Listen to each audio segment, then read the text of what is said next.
Back in 2007, shortly after my 15th birthday, my mom was out of town for a few days on a business trip. My mom and I lived alone in a small house in a neighborhood that was on the sketchy end of decent. That fact, combined with her paranoia about me being home alone longer than 4 hours, meant that I had to stay over at a friend's house while she was gone. This friend's house was across the street and over one house from my own. The place my mom was going was only about 2 hours away, and I'd gotten a bug up my ass about being treated like the young woman that everyone kept calling me. So for the week leading up to the trip, I was moaning and groaning about being old enough to take care of myself. I insisted that I could just check in with my friend's parents every now and then, but in truth, my house was pretty creepy at night even when my mom was there with me. And I'd found out the day my mom was scheduled to leave that my friend had somehow gotten her hands on a PlayStation 3. So it didn't take me too long to get over being unfairly babysat. At around 11 on the last night I was there, we ended up back in my friend's room screwing around with the brand new flip phone I had gotten for my birthday. Her parents had gone out hours earlier after buying us a pizza for dinner. They probably weren't going to be back for at least an hour, and we'd gotten bored downstairs with her one PS3 game that we'd been playing for days already. It turns out she had the PlayStation but didn't have any money to actually buy games for it. I guess that's how it usually goes. It was too late to call any of our friends, but I knew my mom was coming home tomorrow morning at some ungodly hour. I also knew that she had this thing about our answering machine. No matter how tired she was or no matter where she'd gotten back from, she'd listen to all of them if there were any messages. Being the bored 15-year-olds we were, my friend and I decided to leave a message or two for my mom to find in the morning. We called my home phone and put it on speaker, cracking up and trying to figure out what our message was going to be about. It normally took 5 rings for a call to go to the machine, but on the 3rd ring the phone picks up and we hear someone. Hello. The voice sounded like it belonged to some 60-year-old guy who'd been smoking for the last 40 years of his life. But even past that, there was this menace to his voice. I can't describe it exactly, but it sounded very cold and very dangerous. It's the sort of voice where if you heard it on the street, you'd want to get away from the person immediately. I looked at my friend. Her eyes were huge and her face was completely pale, and I'm sure I didn't look any better. Neither of us could get it together to say anything in response. Hello? He said again. There was a pause and I tried to squeak out something along the lines of who the hell are you and why are you in my house? But then he said in a very low voice, you shouldn't have called. There was some sort of slam and the call disconnected. I immediately dropped my phone and proceeded to freak the hell out, as did my friend. She asked me if I knew who that was and I said no. Of course, I didn't know the creepy-ass guy answering my phone at 11 at night. We checked the call log to see if we'd accidentally called the wrong number, but nope, we called the right one. We were so shaken up that we couldn't immediately figure out who we should call or what we should do. Should we call the cops or call my mom? Or call my friend's parents? Or should we run around making sure all the doors and windows were locked or what? So we ended up sprinting around my friend's house, double-checking every lock we could check while gasping out what happened to my friend's parents on the phone.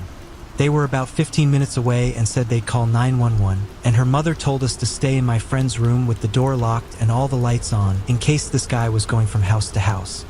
And so for maybe 10 minutes, we were huddled in the far corner of my friend's room. We're basically under her bed, jumping every time the house settled or one of our legs scraped on the carpet. You can imagine how freaked out we were when her parents rushed in and started rattling at her bedroom door, forgetting that it was locked on their orders. The cops got to my house not too long after her parents got home. To be honest, I don't really remember a lot of the specifics about what the cops were doing, mainly because I refused to set foot outside of the house. But I remember that they asked my friend and I a lot of questions. We couldn't really give them a lot of information, unfortunately. We called from my friend's room, which was in the back of her house away from where we would have been able to see my house. Also, a dude with a creepy smoker's voice isn't a very helpful description to go off of when looking for someone. One question they asked sticks out though. I remember thinking it was weird for them to ask if I knew anyone else who had keys to get into the house. I told them only my mom and I had keys. I found out later that the reason the police asked that was because there were no signs of forced entry anywhere around the house. The front door was wide open when they got there. There wasn't really anything messed up and nothing was taken, but our wall-mounted corded phone was hanging off the hook and the phone base itself was cracked.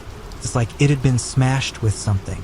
Both my mom's room and my room also had some stuff moved around and displaced, like someone was going through our drawers. My mom got called at some point during all of this and managed to get home that night. She was very tired and very freaked out about what had happened. The cops investigated the incident but never came up with any answers. We weren't doing too well financially at that point, but we still managed to move across town within a few months of this happening. For the months between that night and the day we moved, though, I didn't sleep much and had really bad nightmares.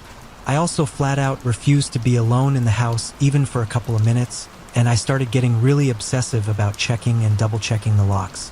The habit has stuck around since that happened. Now, I remember that there's one thing I haven't told anyone about all this. It's mostly because at the time, I thought that the whole thing might get blamed on me if I said anything. Earlier that day, I'd gone back over to my house to get a notebook of mine that I wanted to show my friend. Nothing was obviously wrong as far as I could tell. The front door was locked when I got to it, and there were no signs of any tampering with it or any weirdness by the door. There were no noises from any part of the house, but the minute I stepped inside, something just felt off. It's just really off. It was really, really quiet, and I was getting chills all up and down my spine. Having goosebumps all over, I tried to will myself to just get over it and to go back to my room and get the notebook.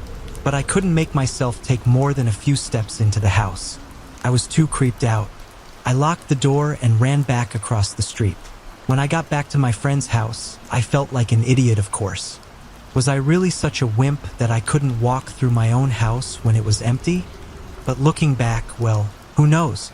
Maybe my gut was right about something just not being right. It freaks me out even thinking about what could have happened if I'd ignored it and walked further inside. I've thought back on that moment a lot too, wondering if maybe I left the door open when I left. But I swear I locked it. I distinctly remember locking the deadlock and looking over my shoulders the whole time because I had that burning, crawling feeling on the back of my neck you get when you're being watched. And after the creepy call, I checked and I had my keys in my backpack. Also, a few people have asked why the creepy dude picked up the phone. I have no idea, honestly. My mom and I have tried to figure out why the hell he would do that, but we haven't come up with a good answer in many years. Same with how he got inside in the first place without having a key and without forcing or breaking something open. My guess is that there was another way inside the house that we never knew about and that the police didn't figure out too.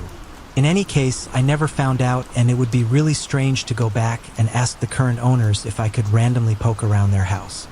And besides that, I can't go back into that neighborhood without getting the chills, so it's probably going to remain a mystery.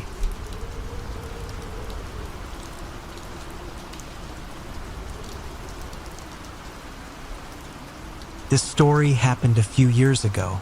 I am female and was 20 at the time. I was in my second year of studying 3D animation in a sort of private school. We were sharing the building with companies revolving around the numerical world. There was expensive material in there, so the entrance was usually monitored by 2 or 3 watchmen.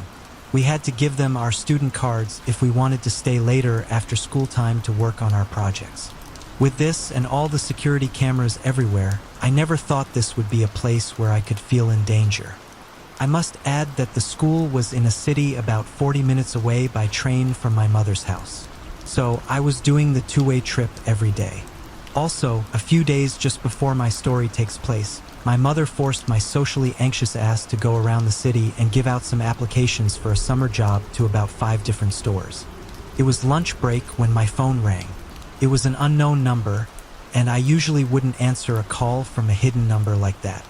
But as I was searching for a job, I didn't want to miss the chance that it could be a response to my applications. I went to the corridor and answered. This was a man with a very deep, mature voice, not someone of my age for sure.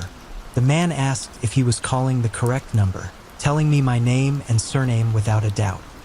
As soon as I said yes, the man started saying indecent things.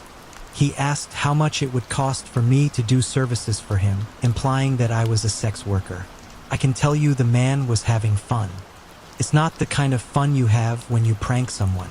I'm talking of the sexual type of fun. It's a little bit complicated to translate this into words, but his voice tells me he's attempting to seduce with some malice and enjoyment mixed in.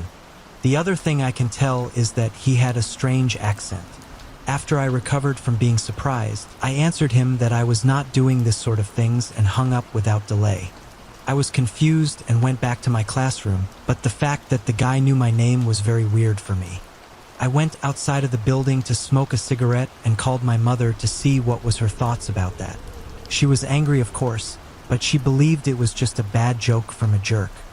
I floated the possibility that it could be someone from one of the stores I applied to. My mother wasn't convinced at all, but I remembered one of the guys I gave my letters.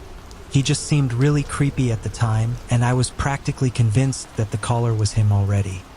As soon as I ended the call with my mom, the unknown number called me again. It gave me the creeps that he was calling just after I hung up from my call with Mom, but I didn't think much of it at the time. After that, the unknown number called me during class time and on my way home. On both times, I decided to ignore it. I thought this man would get tired of this little game. The next morning, I carried on as usual and had forgotten yesterday's story. I was almost late for my train and walked fast to the train station. As I was approaching the place, I looked at my phone to see the time remaining before my train departure, and there I froze. I had 3 missed phone calls from an unknown number. I directly checked when the first call occurred. It was 3 minutes after I left home. I was frightened and looked all around me. The avenue was crowded with people going to the train station. There was no creepy man waving at me from the other side of the road or other sick stuff like that. There was nothing, and I assure you, this is really terrifying because I couldn't see the danger or assess how near it was. Could be the man next to me, or it could be the car passing by just now. Could be waiting for me at the next corner. If I was a gazelle at this moment, I would have been the one who felt the danger. I'd started to run without knowing where to go or not, and would have run right into the mouth of the lion. At least it's how I picture myself. I remember it as if it was yesterday, how I felt so helpless, so lost in the middle of this crowd. At that point, I had no doubts that the creepy caller was looking at me. I tried to keep myself together. I took my train on time, staring at all the men around me. I was there trying to guess the chances it could be this man, or maybe this man, until I finally arrived to school. I was in full paranoid mode. During the day, being with my classmates and in a very secure building made me feel better. But I still was very aware of my surroundings and tried to never be alone. There were no phone calls at all during the day. But when the time came to go back home, as I was just leaving school with a few classmates, the phone calls started again. I thought that the man was playing with me. I was already picturing myself as the victim of one of the criminal's mind's serial killer or something like that. My mother took me to the police station. As nothing had been done to me physically, there were poor chances they could do something. She might wanted me to sort of inform them in case something happens to me. Yes, it's not a very happy thought there too. Actually, sexual harassment is forbidden by law in my country. However, if I understood it correctly, the victim must have never answered the majority of the phone calls for them to be considered harassment. I did not know that, and I felt very lucky that I had decided to ignore the phone calls. I filed a claim, and the policeman told me they would demand my phone provider to give them the provider of the unknown number. After that, they will be able to identify the man, but this would take quite some time. The days passed. The weekend arrived, and my mother took me and my brothers to my grandparents in the countryside. She didn't tell me, but I think she did it to be sure that we would all be safe during these 3 days. There had been no phone calls until Monday. I got a few when I came back to school, but much less than the previous week. Finally, the phone calls stopped by Wednesday. In total, the man did this for 7 or 8 days. I can't remember precisely because of the weekend interlude. More time passed. I didn't go back to the school the next year, not because of this experience, although it certainly didn't help me feel comfortable there. 2 years passed until the policeman called us back. He wanted me to come by the police station so he could tell me what news he had. They told me the name of the man and explained to me that he wasn't following me actively. However, he was calling at times when he was alone, like when he was driving between his home and work. It happened to match perfectly with the time I was leaving home, and I was surprised when I learned why. His workplace was my school. The man was one of the watchmen of the building. Fortunately, he was not working there anymore at the time, but he was one of the people in charge of security. That meant every time I would go in and out of the building, he was looking at me. I smiled and greeted this creep. I guess what we can learn from my story is that if something like this happened to you, check the law. Laws against harassment and stalking can be very specific, and you could do something wrong without knowing. For example, you could lose patience and answer the phone to insult profusely the creep who was stalking you.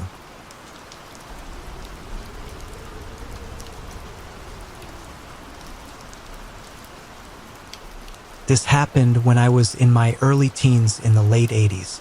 My family lived in a very secluded forested area. We had a long driveway, and our small home sat on a square acre of mowed grass with woods on two sides. I was alone late one night talking with a buddy from school. I often rode my bike to town over the summer, and he invited me to come over and spend the night.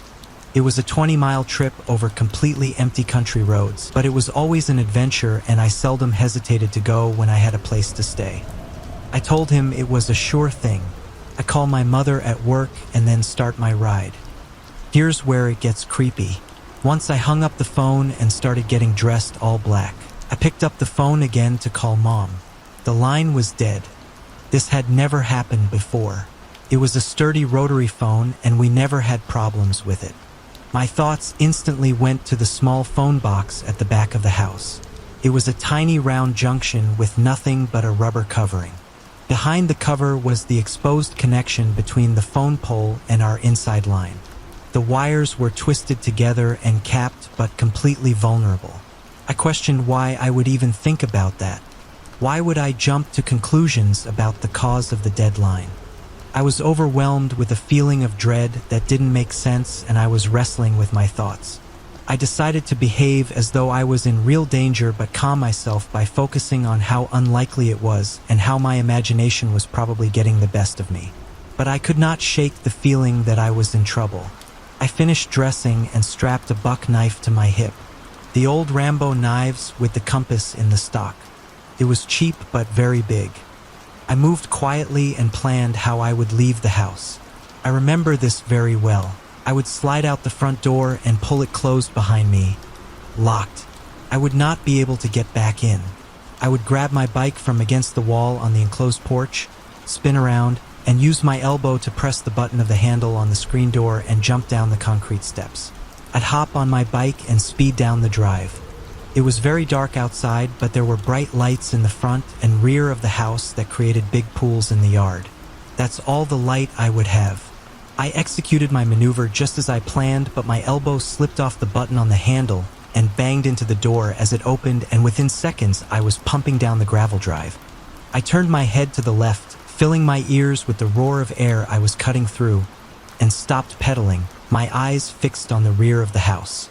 I was 100% sure someone was coming. I don't know how or why.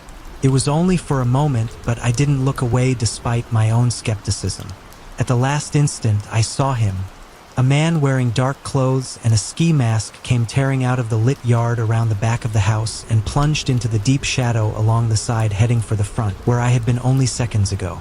I was invisible, wearing black from head to toe, and instead of running straight for me, he went for the porch where the commotion I just made had come from. I turned forward and leaned into the pedals. I could barely see the driveway, but I had ridden my bike down it many times at night, and I could make out the large stone gate posts before the dirt road. I almost wrecked turning the corner, but recovered and speeded away.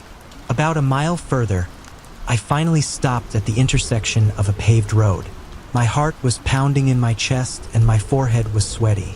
I stood there for a bit and got my breathing under control while I tried to digest what had just happened.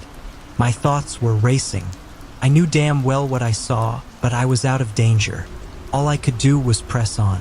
My neighbors were Amish and had no phone. I wouldn't have known what to say anyway. When I got to my friend's house much later, I told him what happened and called my mother. She listened and didn't give me a hard time, but I could tell she didn't know what to think.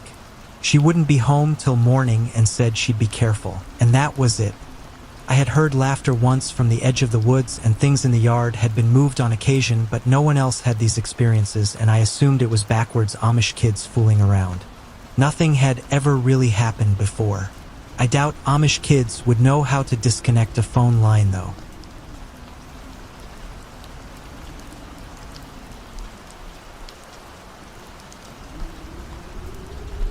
This incident occurred about 5 years ago.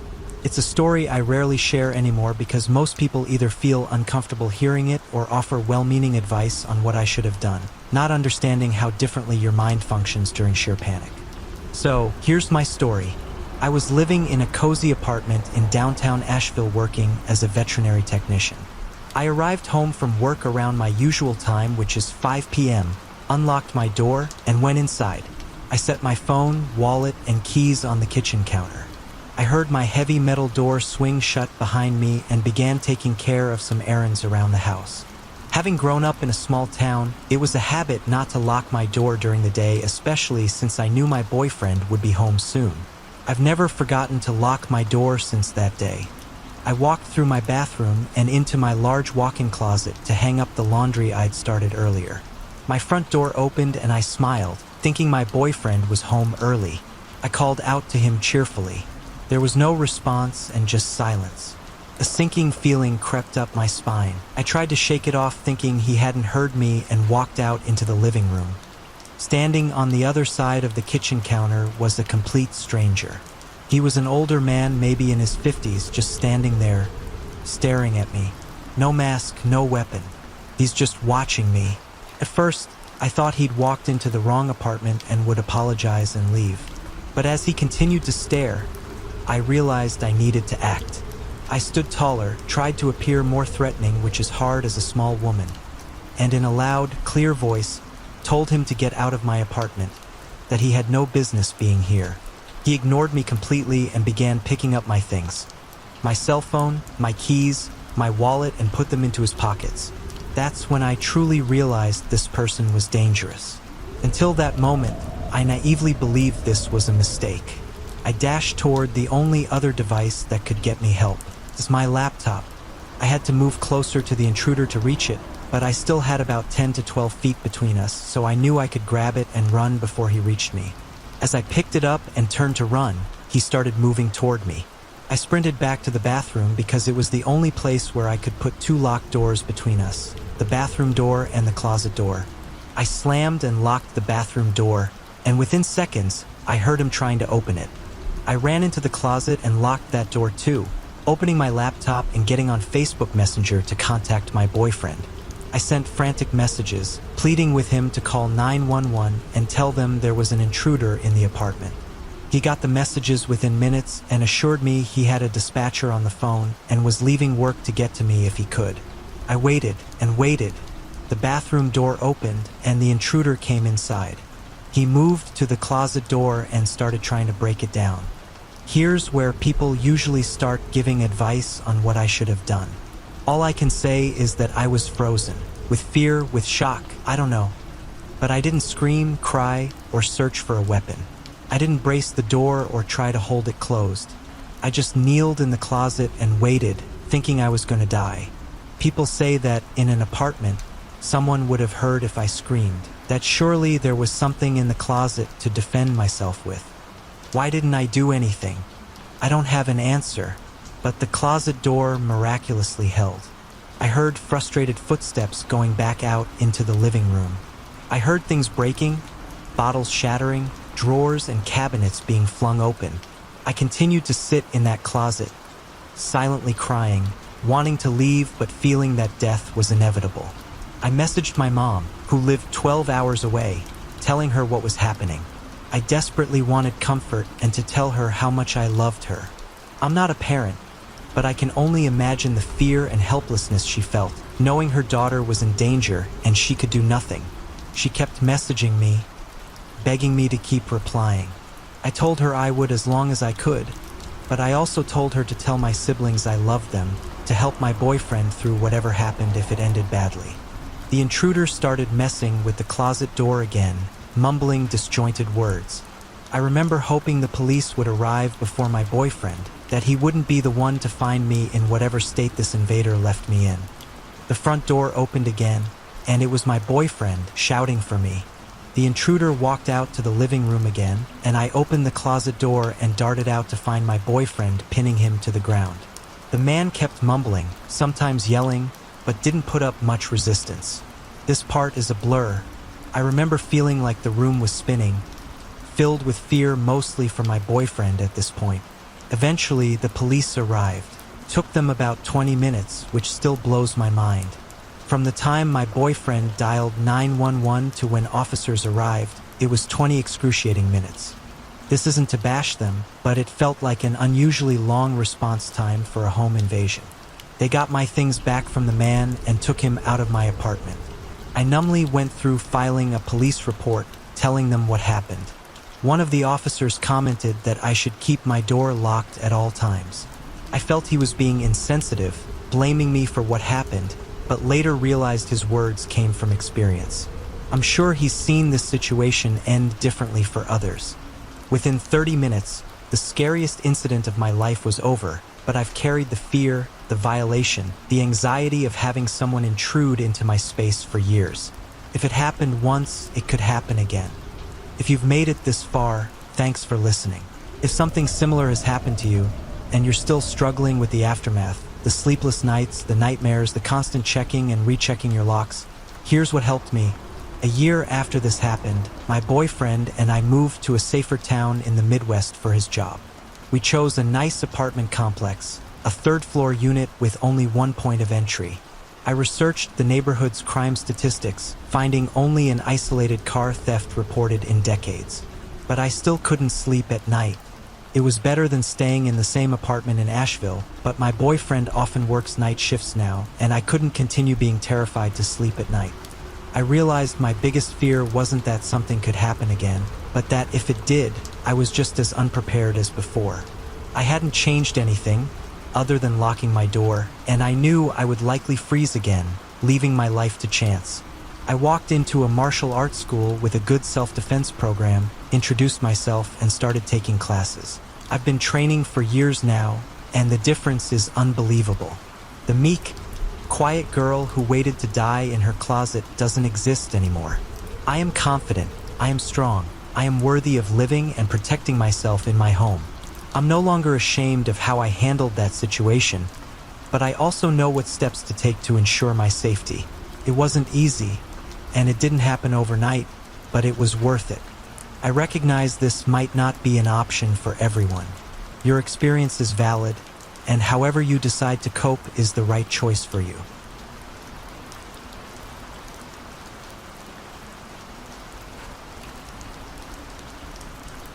It happened when I was 9 years old, and I was home alone with my 12-year-old brother. We were supposed to go to my aunt's house to have lunch and wait for my mother there. We always did that because we were too young to stay home alone, according to my mom. We got up at 10:30 a.m. I took a shower, then my brother. After that, we were both in the bathroom brushing our teeth and finishing up when we heard someone knocking on our door. Since every time someone knocked at our door, they turned out to be salesmen or Jehovah's Witnesses, we kind of waited for them to go away. After a couple of minutes, I went to see if they were still outside through the window, and no one was there. What a relief. We continued getting ready when we saw a shadow go by through the bathroom window, which was kind of like a small square made with that kind of glass that makes everything behind it really blurry. We waited to see if it was just a bird flying by when a hand hit it, clear as day. We got scared, we didn't know what to do. My brother had his cell phone, so he immediately called the police. While it was ringing, we heard a loud bang at the door. Someone was brute forcing it. I don't know if they were kicking it or ramming it, but it was one of the most frightening things I've ever heard. My brother told me to lock the bathroom door, so I did. It took 5 bangs for the perpetrator to finally bash open the door. Then the police answered. I remember the exact thing my brother said. He was whispering. His voice could barely be heard. "Hello, there is someone in our house. I think they are stealing." Then a pause. He gave our address. Another pause. "I'm with my little brother locked in our bathroom. Please hurry." During all that, I was sitting against the wall, hugging my knees. It was one of the most nerve-wracking experiences ever. I could hear the man going through all of our stuff, emptying stands, going up and down the stairs, opening cabinets. He even broke a few cups and plates. I don't know why. Then I heard the sound my cell phone makes when it turns off, and I remembered leaving it on the kitchen table. I felt so stupid for leaving it there. Things continued for a couple of minutes when we heard him trying to open the door to the bathroom. My brother got a hold of a big metal rod we had lying around there. He started kicking the door. "Who is there?" the man screamed. We said nothing. I felt I was about to have an anxiety attack. My chest started to ache. I had chills and was really hot.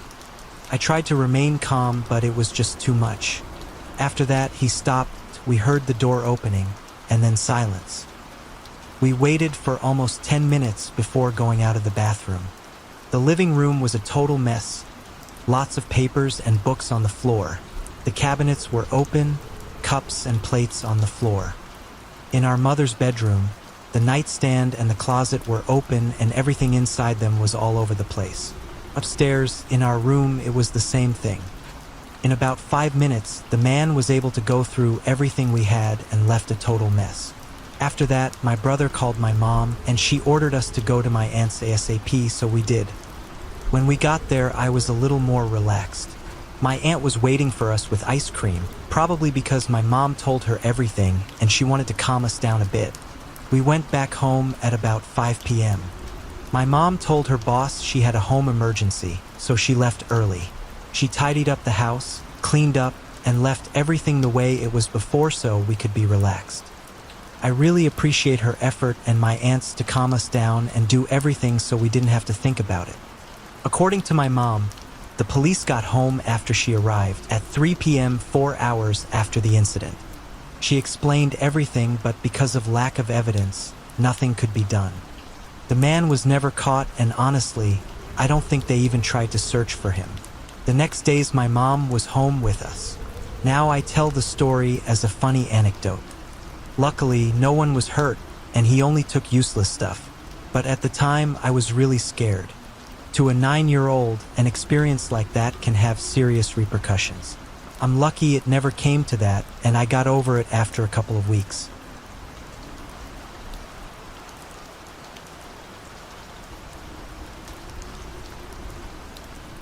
A few years ago, I was renting a house in Northern California. The neighborhood was just outside the suburbs. It seemed like the perfect balance of having space and having nice neighbors close enough not to feel isolated.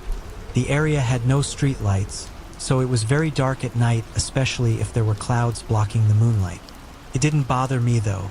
It made my little house feel even more quaint on dark nights. I got home from work one day in midwinter. It was a cloudy night, so pulling up to my house, I saw only what my headlights and front porch light illuminated. When I got out of my car, I caught a whiff of cigarette smoke. That was odd, as I had never smelled that before around that house. I didn't see anyone nearby, so I ignored it and went inside. I had just got off a shift with a few hours of overtime, so I felt pretty tired. Even though it wasn't even 7 yet, I decided to take a shower and call it a night. I woke up sometime later sure that I had heard a noise inside my house. I wasn't worried right away because my friend would sometimes stop by to use my shower after work on his way to his night classes. I even gave him a spare key so he could stop by even if I wasn't home. He would always text me to let me know beforehand though, and I hadn't heard my phone go off. I reached over to my bedside table and picked up my cell phone to see if my friend had sent me a text. The bright light from my phone screen and number pad blinded me. These were the days before phones had a light sensor that would dim the screen in the dark, and this particular phone was so bright I could use it as a flashlight. Through squinted eyes, I could make out that it was 9-something, but I couldn't tell if I had an unread text or not. I set my phone aside and called out my friend's name. There were a couple of seconds of silence before I heard loud footfalls as someone started running through the bottom floor of my house. I leapt out of bed and ran to the closet. They were already up the stairs by the time I had opened the door and stepped inside. That house had 3 rooms upstairs, 2 bedrooms on either side of the hallway, the one I was in and a spare, and a bathroom at the end. The bedroom doors were both closed, but the bathroom door was cracked open.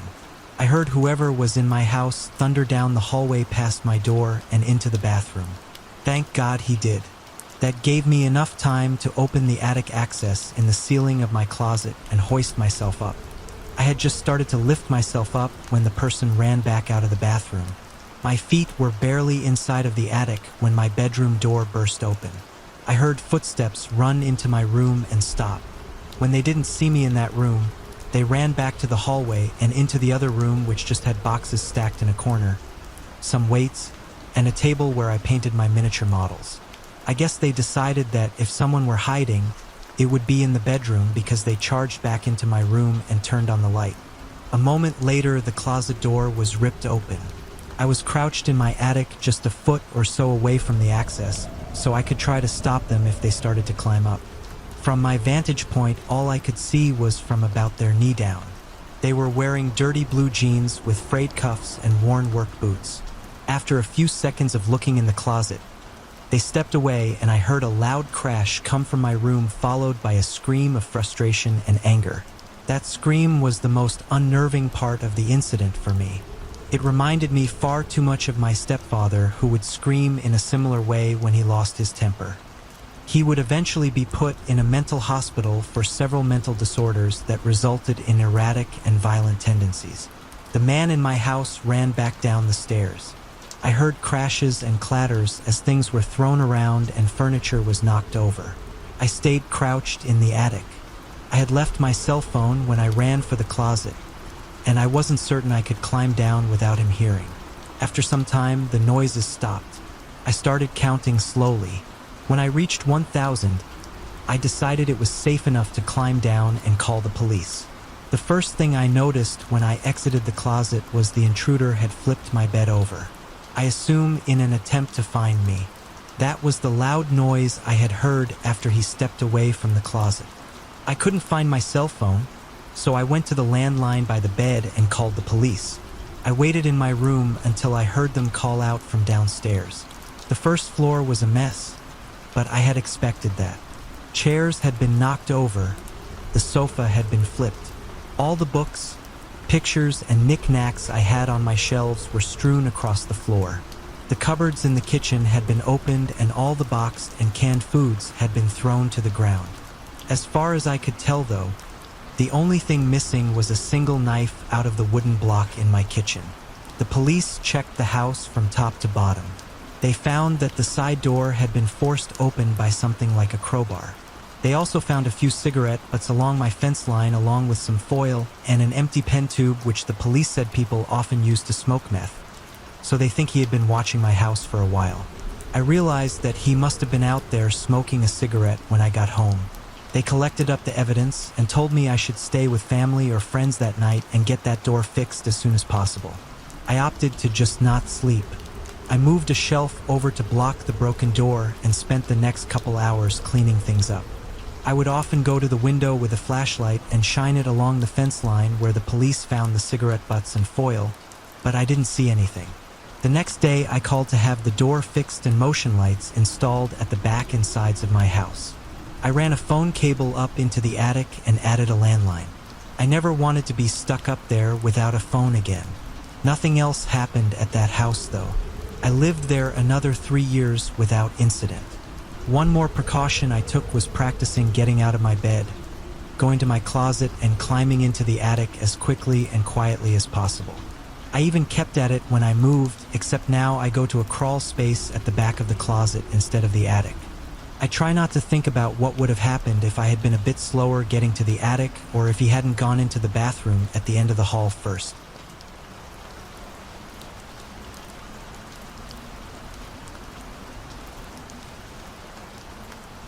This experience happened when I was wild camping alone in a forest in Wales. I live in England near the Welsh border. I've done this dozens of times and continue to do so. It was April or May in 2014 and the weather was unseasonably good. This was the second of 3 planned nights for my trip, but it ended up being the last. The first night and second day had been great. I enjoyed a lovely long hike followed by a pub lunch. I drove back to my camping area and settled in for the night. I read a book, had some beers, and went to sleep between 11 p.m. and midnight. I was in that semi-conscious state, about to drift off but not quite there yet. I slowly became aware of a melodic noise outside the tent. It didn't sound close, maybe within 50 feet. It sounded like a person perfectly humming a tune. After a few minutes, I was sure it was someone humming. When I say perfectly, I mean it sounded like a professional singer. No voice breaks or falters. I couldn't tell if it was a man or a woman. I was terrified because it was incredibly creepy, like something from a horror film.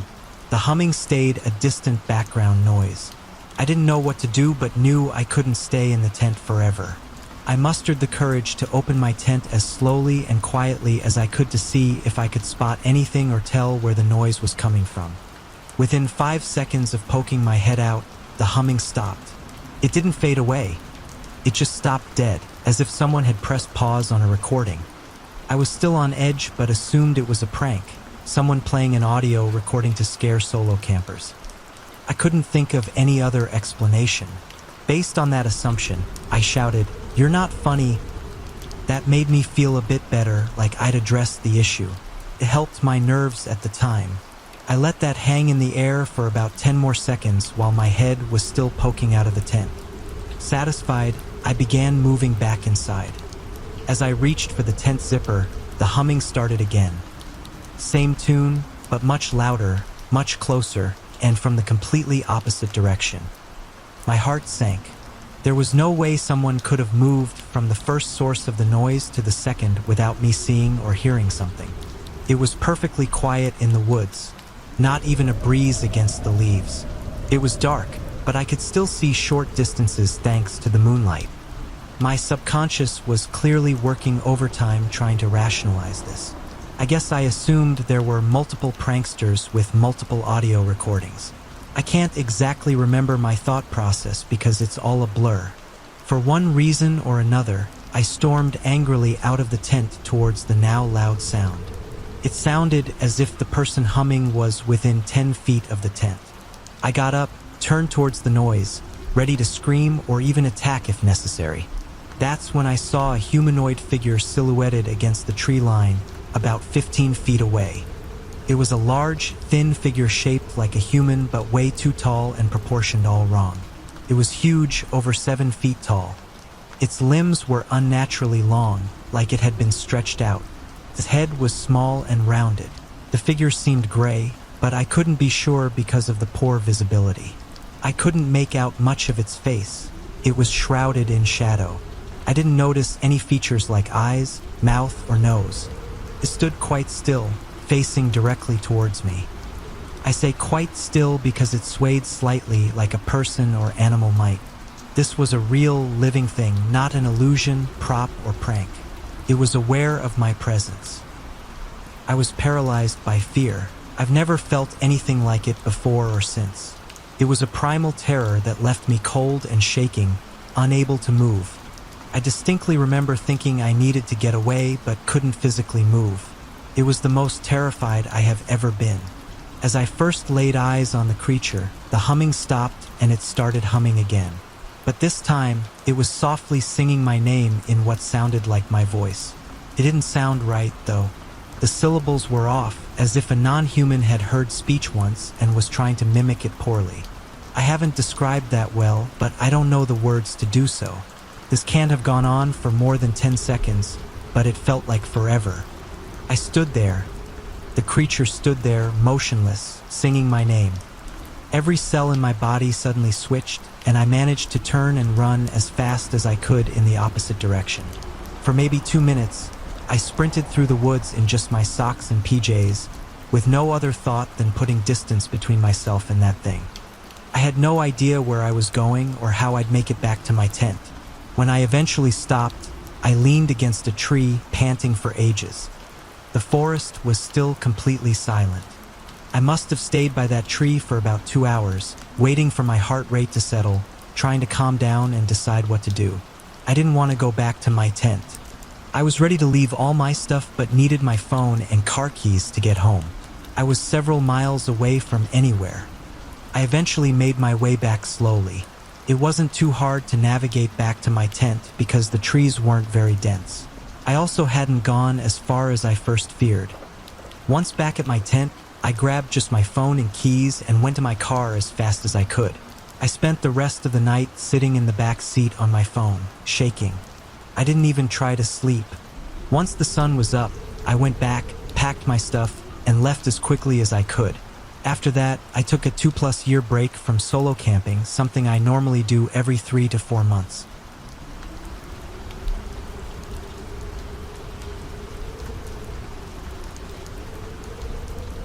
So this happened last year in Virginia and is also the reason I never backpack alone anymore. I was taking summer courses at the time and we ended up with a 3-day weekend in June, so I thought it was a great time to go explore some of the Virginian wilderness and all. I did a Google search and found a state park with a trail that looked nice and let my roommate and family know the trail I was going to be on. When I got close to the park area, I saw a little outdoor shop where people hiking the Appalachian Trail stopped. I went in to grab a map of the area just in case I got lost. As I was talking to the owner, he mentioned a trail that's not well known that has a pretty cool waterfall and swimming hole. This piqued my interest, so I had him show me on the map. It took me outside the state park, but he said it was a great place to go. I paid for the map and thanked the owner. I texted my roommate and parents about the new trail and I parked my car and set off on my adventure. I should note that the waterfall was going to be a side trip from my journey. I was planning 3 days, 2 nights. I started on part of the Appalachian Trail and it was pretty packed with people and some of them were really fun to talk to. As expected, as I got further and further from the main trails, I saw less and less people. Around early afternoon and 3 miles away from my destination, I noticed that it was unnaturally silent. There were no birds, no bugs, and not even wind. I had a feeling of being watched. I shook it off as me over-analyzing the situation. I got to the waterfall and it wasn't too spectacular, but it was cool to look at. Plus it had a good-sized area to swim in, so naturally I stripped down to my skivvies and took a dip. It was pretty refreshing. As I was getting my clothes back on, I started whistling to myself. It was Chill Bill because it was stuck in my head. That's when I heard something whistle the same tune back.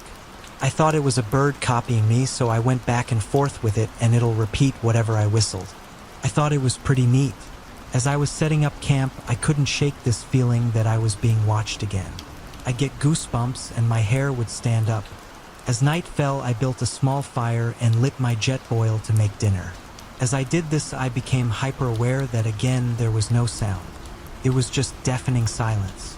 Some part of my brain was telling me that I'm not safe and needed to leave. I ignored it and crawled into my tent with my flashlight and book. I went to sleep without incident. When I woke up the next morning, my site was absolutely trashed. My camp stool was nowhere to be found. My bear bag with my food was cut down and the contents were thrown across the site.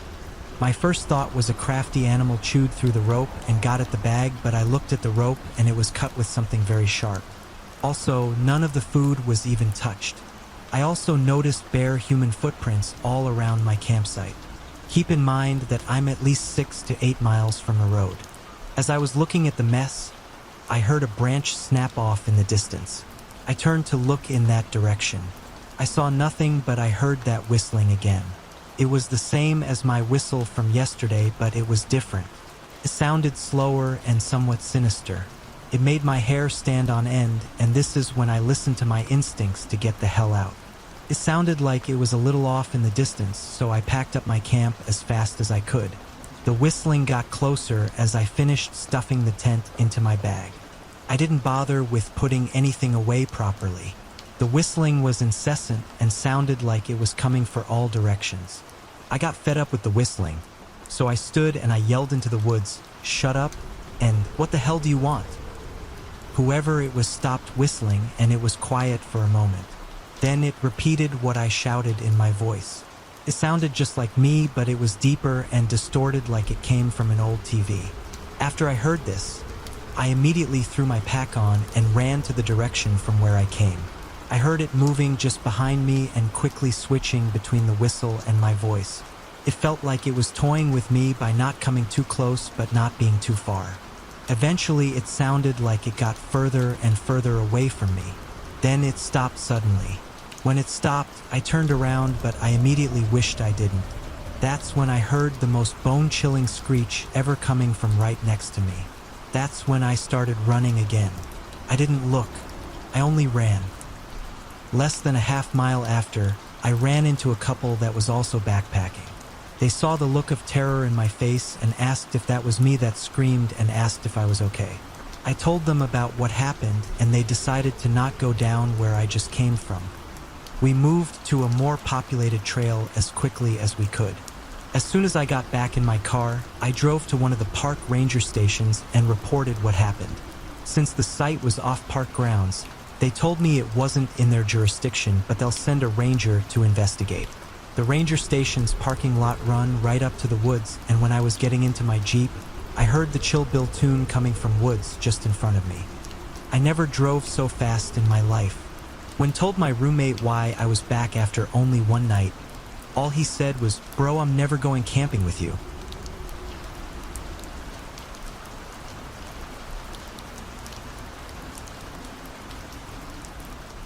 My parents owned 35 acres of property in the deep Rockies about 2 to 3 hours from our home. We spent as much time as we could camping there as we all loved it. It was secluded and beautiful, and we had a lot of freedom there as kids. My parents were experienced campers and backpackers, both having grown up in the mountains.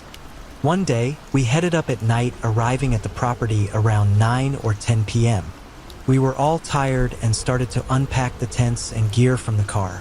The minute we got out, we all felt something strange. It didn't feel normal or good. We had encountered wild predators before and knew the feeling of being watched, but this felt like being watched from all sides. We also noticed that there were no sounds. It was dead silent. Normally, we would hear insects, occasional owls, nighthawks, or bats, and just the general hum of a forest. But there was nothing. We nervously laughed and maybe mentioned a few things, but got to work setting up our tents nearby. This is when the real strange stuff started to happen. We began to hear rustling in the branches around us, about 10 feet off the ground, it seemed. It almost sounded like large creatures, like monkeys or raccoons, jumping from tree to tree loudly, and many of them. I have never seen raccoons do something like that, and these sounds were clumsy, unlike birds. It got louder and louder and became extremely unnerving. By this point, the tent was set up, and my parents put my brother and me inside, telling us to stay there. They went out with flashlights, trying to make sense of this bizarre activity. As they were outside, we started to hear bizarre calls. I have never heard anything like this before or since. Honestly, it almost sounded like humans mimicking some kind of primate holler or screech. There was an odd human-like aspect to it. It was like they were calling and responding to each other from every direction, along with the branches cracking and rustling. My parents came back to the tent and told us they couldn't see anything at all. I remember how shocked and frightened my mom looked, and it scared me because she was tough and would stalk bears to get a good photo. Both my parents were not easily frightened in nature or at all. We were all huddled together in the tent, confused, scared, and unsure of what to do. The sounds were so loud and everywhere that it almost sounded like some crazy storm outside. Our dogs were cowering between us, totally freaked out. My dad decided to go out again, and I remember as he finished unzipping the tent, the sound stopped. Just like that, in an instant, and the oppressive, weird feeling was gone. He and my mom went out again to investigate and found nothing, except fallen branches and some strange marks up high on some trees. They came back, talked us down, and somehow managed to get us to sleep. We still talk about this to this day. None of us know what happened and have no explanation.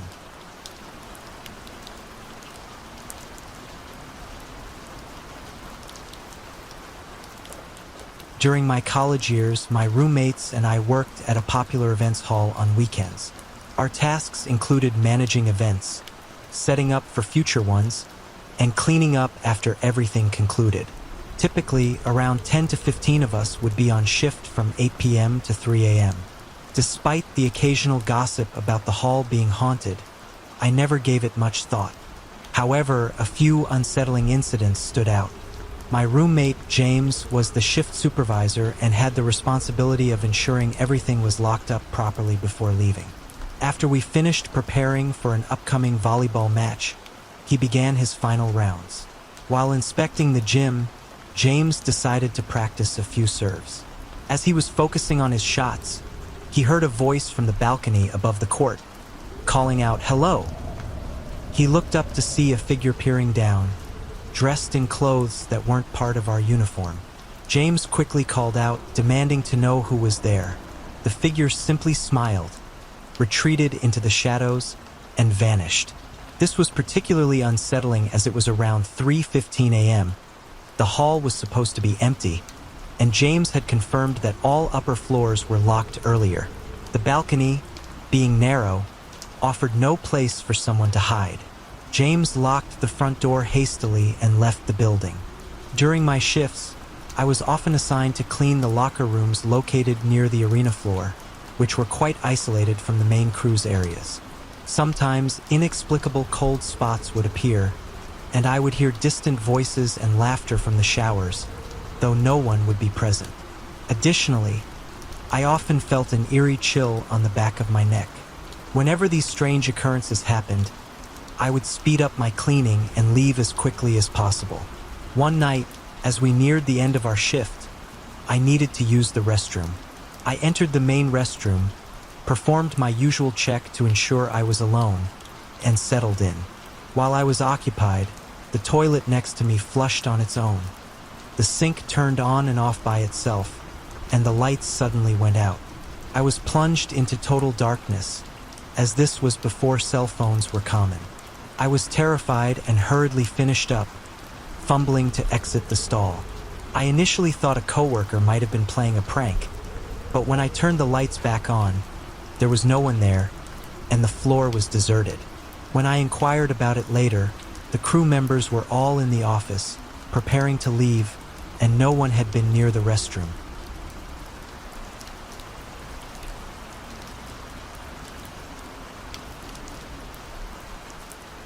I worked at Kohl's for 2 years, and right before Christmas, there would be a massive influx of new merchandise. They usually had a team of about 12 people stay overnight one night to get the new Christmas items out. I volunteered, and we were winding down at about 2:30 a.m.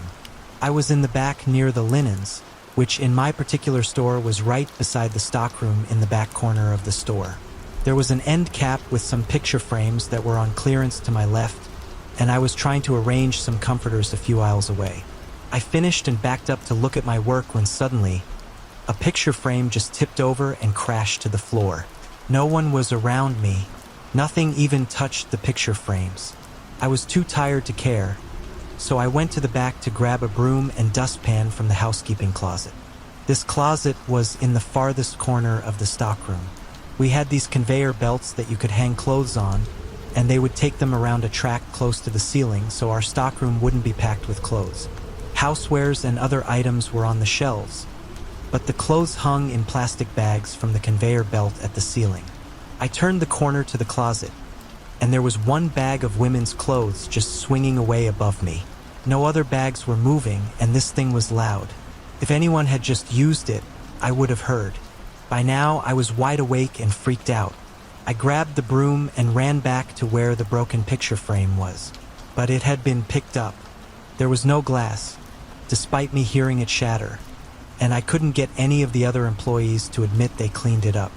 I never worked an overnight shift after that, and I always got super creeped out using the conveyor belt.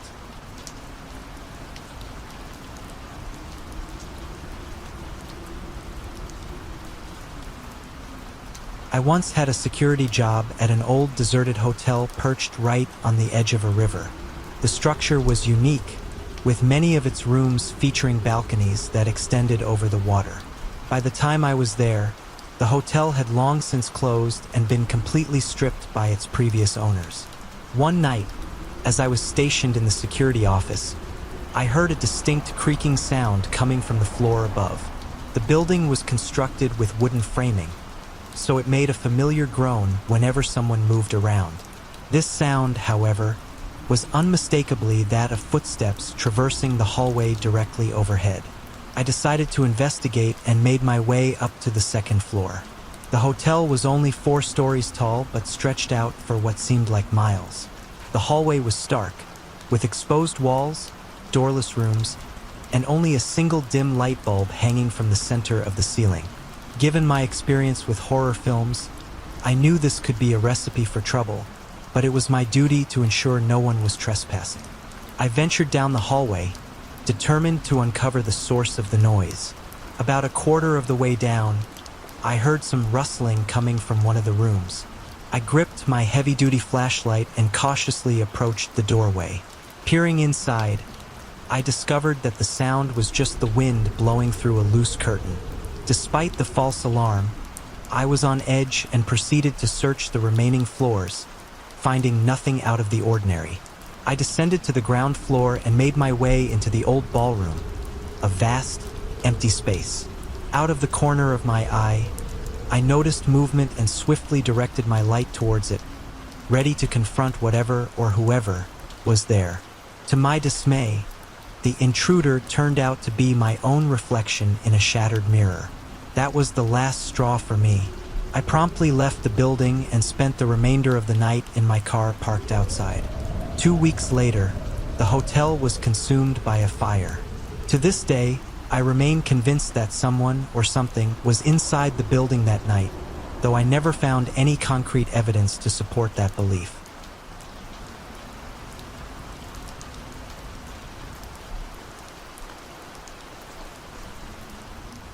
For many years, I worked as a K-9 security officer.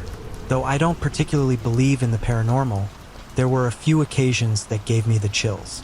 One site I frequently patrolled with my dog was an old, historical farmhouse. To reach it, we had to walk about a half a mile down a worn dirt path flanked by woods on both sides. Some people claimed the place was haunted, if you believe in that sort of thing.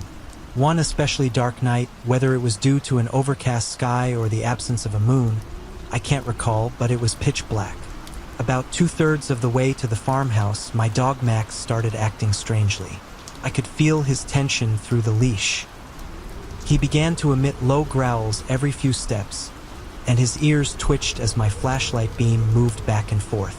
Though it was dark, I was sure his hackles were up. About 100 meters after I noticed his odd behavior, he surged ahead of me, something he only did when sensing a threat. He stayed about 2 meters in front of me for a bit before stopping abruptly and growling at the darkness. Despite my scanning with the flashlight, I couldn't see anything. After years of working with Max, I had learned to trust him more than any person.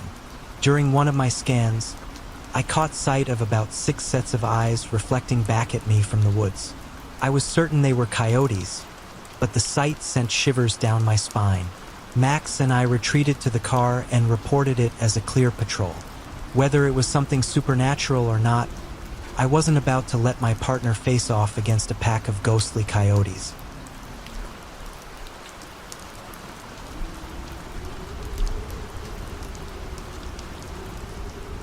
I used to work at a museum and I was tasked to manage the exhibits on the upper floor. The displays were set up in a long hallway, and I was responsible for ensuring everything ran smoothly. At the end of each day, after the last visitors left, I would shut off the lights for each exhibit and the small one above each display case. Then I would cover the artifacts to protect them from dust.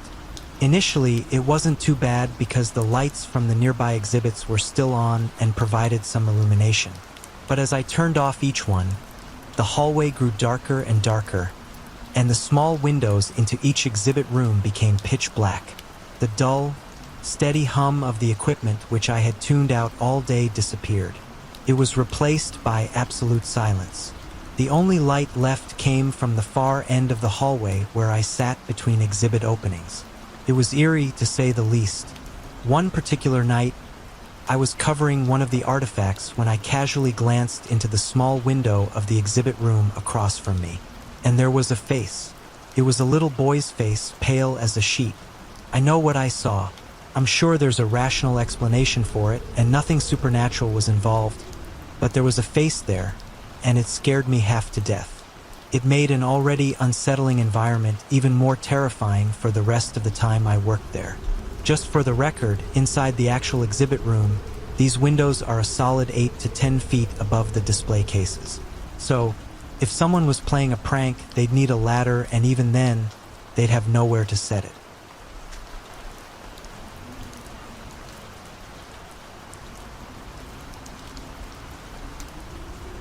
I work at a crisis nursery, which is a child care facility offering emergency and respite care for children under 7. For a long time, I worked the graveyard shift. I have to admit that I'm a staunch skeptic when it comes to the paranormal. However, when you're in a dark room at 2 a.m. with just 2 or 3 other young women in their 20s as the only adults in the building, things can feel unsettling. The facility I work at was named in memory of a child who was tragically killed by one of their parents. The nursery was established to honor that child and to help prevent similar tragedies from happening to other children. There's a story circulating among the staff that the child's spirit haunts the nursery and it becomes most active at night. On one of my first late shifts, I was told about this tale and I dismissed it as a scare tactic for new staff members. I wasn't bothered by it. However, as the night wore on, one of the children woke up needing to use the bathroom.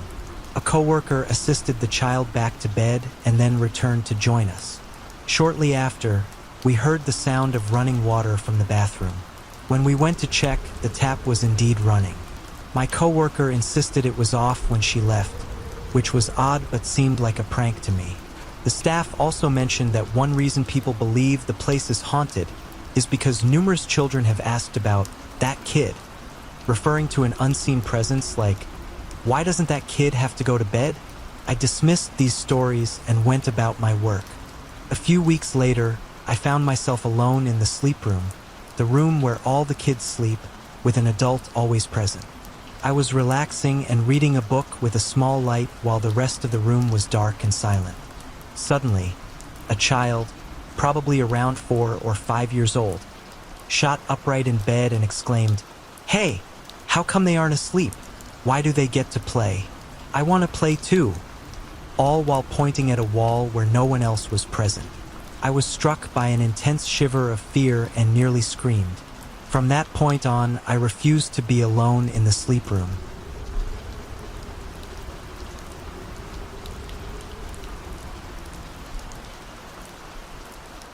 I don't inherently believe in ghosts, but if I had a paranormal story, it would be this one.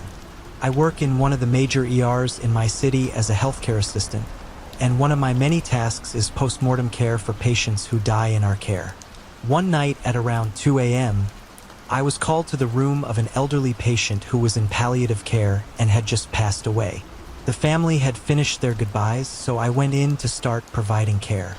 This usually means removing any tubes, wires, and monitors from the patient, giving them a bed bath, removing any valuables from the body to give to the family, and putting them in a gown and shroud.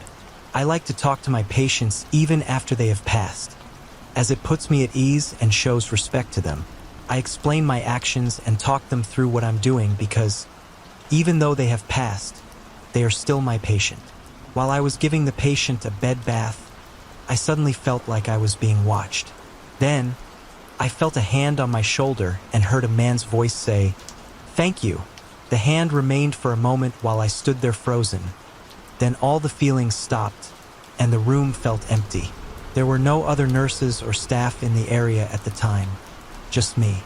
I like to believe that the patient I was providing care for was thankful for my explanations and me continuing to talk to them through their care.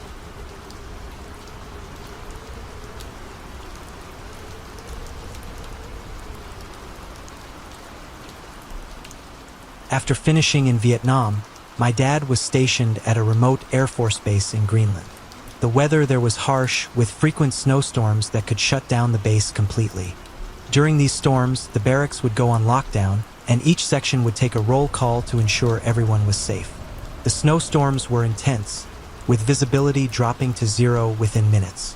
To prevent anyone from getting lost in the blinding snow, There were cables strung between the buildings that everyone had to clip onto with a carabiner. It was a necessary precaution, as there had been incidents where people had wandered just a short distance from shelter and froze to death in the cold. For several months, every time the base went into lockdown during a storm, the men would hear terrifying screams echoing outside, despite multiple head counts confirming everyone was present. No one dared to venture out into the blizzard to investigate. They dismissed the noise as some wild animal, though deep down, many were unsettled by the sound. Strangely, whenever the screaming occurred, the machine shop was found in complete disarray. Tools were scattered everywhere, paperwork was strewn across the floor, and workbenches were overturned. On one occasion, a heavy piece of equipment weighing several tons was somehow moved from its place and thrown across the room, landing nearly 30 feet away. The shop and hangars were equipped with cameras and floodlights, ensuring that every possible entry point was covered, even during a snowstorm. Yet, the footage revealed nothing.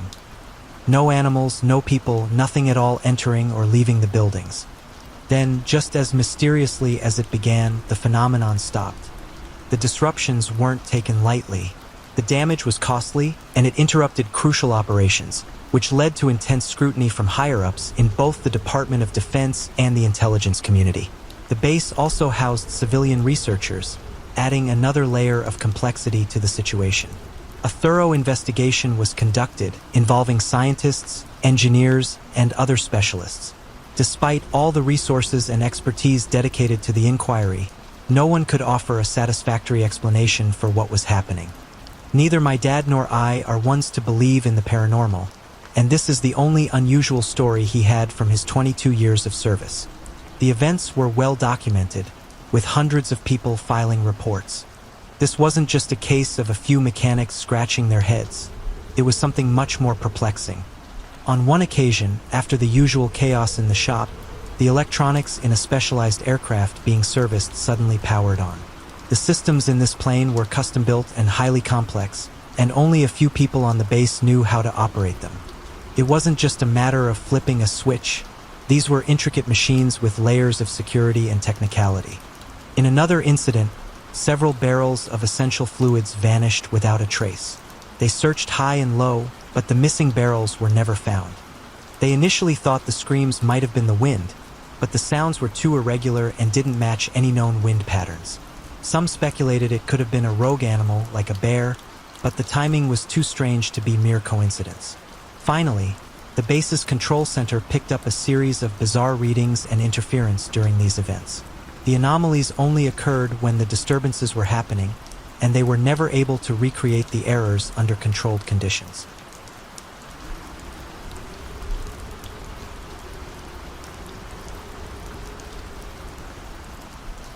When I served in the military, one of my duties was the late-night watch at a memorial dedicated to fallen soldiers.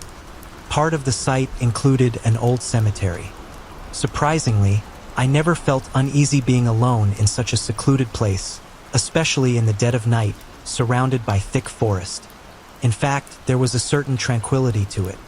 One night, as I was patrolling near the edge of the cemetery, where the oldest graves were located, I heard the faint sound of someone softly singing.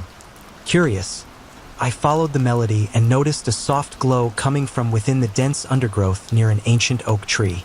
As I got closer, a strange sensation washed over me. My skin tingled, and my hair seemed to stand on end as if the air was charged with static electricity. I pushed aside the thick vines, and what I saw made me pause in disbelief. It was an old, weather-beaten headstone with a large cross carved into its surface. The cross, however, was glowing with an intense, electric blue light, almost like a neon sign. The singing grew louder, but it was no longer a single voice. It sounded like a chorus, as if many voices were harmonizing together. I'll admit I was terrified. My heart pounded in my chest as I bolted back to the nearest shelter, calling for the next guard to relieve me. I insisted he come early, and I spent the rest of the night sitting in his vehicle. He didn't seem to believe my story, but he didn't venture out until morning light either. A few days later, I mustered the courage to return to the grave, this time in broad daylight. As I suspected, in the light of day, it appeared to be just an ordinary headstone. There was no name, only the same cross, now dull and unremarkable. I ran my fingers over the stone, searching for any hidden mechanisms or signs of a light source, but there was nothing, just plain, cold stone. The singing was gone as well. I eventually resumed my usual patrol, and nothing unusual happened after that night. I never found out who was buried there, but I still think about it sometimes. It might sound unbelievable, and I've wondered if it was just a trick of my exhausted mind, but deep down, I don't think it was. I believe it was something real, a spirit or presence perhaps, but I never felt that it meant any harm.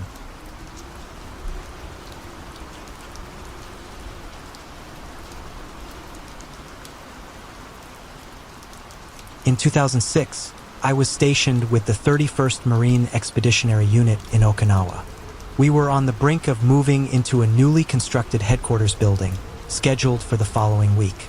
That particular night, I was the duty clerk stationed at the old building. This structure was a long rectangle with the entrance located midway along one of its long sides. Just in front of the entrance was a desk where the duty clerk, like myself, sat facing the door. To the left of the desk was a couch, and there were hallways extending to the right and left, leading to the various offices. This layout allowed me to keep an eye on the entire length of the building from my chair. Additionally, the building was enclosed by a fence with a single gate directly in front of the desk area, which was crucial to the story. As the day progressed, I was busy answering calls and checking people into the building, performing my usual duties. By 4:30 p.m., most of the staff had headed home. Around 10 p.m., the SNCO and the duty driver retired for the night, leaving only myself and the sergeant major, who was residing in his office due to a personal issue, in the building. As the hours passed, the building grew quieter. At around 11 p.m., I heard footsteps coming from the hallway to my left. When I leaned back, I saw nothing out of the ordinary. Assuming it was the sergeant major heading to the restroom, I dismissed it. Soon after, I heard footsteps from the right side of the building. Considering there were only 4 of us in the building, 2 sleeping in rooms adjacent to my desk, the sergeant major at the other end, and myself, I found this unsettling. The footsteps continued, alternating between sides, causing me to feel increasingly uneasy. To calm my nerves, I stepped outside the door to smoke a cigarette. The designated smoke area was behind the building, but I needed to stay close to hear the phone. As I lit my cigarette, I noticed 2 figures approaching from outside the fence. Though startled at first, I recognized them as 2 members of the camp guard conducting their rounds. I mentioned the strange footsteps to them, and they conducted a security check of the other building entrances for me. They chatted with me for a few minutes before leaving. As they departed, one of the guards joked, "If you hear the footsteps again, maybe it's a ghost looking for company." Approximately 10 minutes after they left, the footsteps resumed on my left. I called out, "If you're just walking around, why not come over here and keep me company? I'm quite bored." To my astonishment, the footsteps approached behind me, moved to the couch I had mentioned earlier, and an indentation appeared on the cushion as if someone had just sat down. Embracing the peculiar situation, I remarked, "Well, thank you. How are you this fine evening?" Although there was no response, the indentation remained for about half an hour before it vanished, and the footsteps ceased for the rest of the night. The following day, we began moving everything into the new building, which had its own share of eerie experiences. Notably, I would hear voices over the intercom after everyone had left for the night. It was unsettling to perform my hourly checks and suddenly hear a voice I recognized as not belonging to the SNCO on duty. Initially, I suspected it might be an interference from a radio, but since the intercom system was entirely wired, this seemed unlikely. The most alarming incident occurred one night when I heard a distressing call over the intercom. "I need help here, he's dying," coming from one of the offices. With no way to identify the source of the transmission and no one required to announce their identity, I conducted a thorough search of every office on every floor. To my dismay, the building was empty.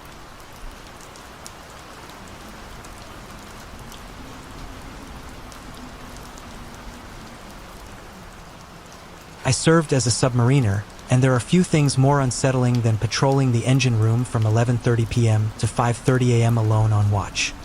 When the submarine is mostly shut down while in port, it becomes an eerily quiet place.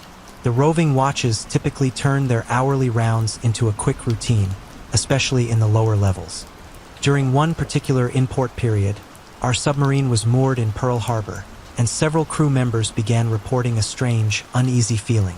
I was on the midwatch as the shift engineering officer one evening when a senior chief came back to do his required 3 a.m. tour. We saw him pass by the maneuvering area on his way to Shaft Alley. This senior chief was the type who had seen it all, a seasoned sailor who often spent time alone in the lower levels of the engine room, deep in thought. So we didn't think much of it. What we didn't expect, though, was to see him suddenly rush back into the maneuvering area a few minutes later. The man looked pale, breathing heavily. We straightened up, our eyes as wide as his, thinking we were about to face some serious issue with the ship. He slumped into the EDO chair. Several tense, silent moments passed, and we were all on edge. Finally, he spoke and told us about what he had seen, a ghost in Shaft Alley. He swore he saw a sailor pass by him while he was sitting on a trash can in Shaft Alley. At first, he called out to the man to see who it was, but then he noticed something off. The man wasn't dressed in the current uniform. Instead, he described the man wearing an old World War II naval uniform. The senior chief quickly got up to catch up with him, and he did. The mysterious sailor turned to face the senior chief, looked right at him, then turned away and walked right through the rear of the boat. At that moment, the senior chief decided it was time to leave Shaft Alley, and he did so without hesitation. He swore up and down that he knew what he saw. As for me, I certainly wasn't about to leave the maneuvering area that night to find out for myself.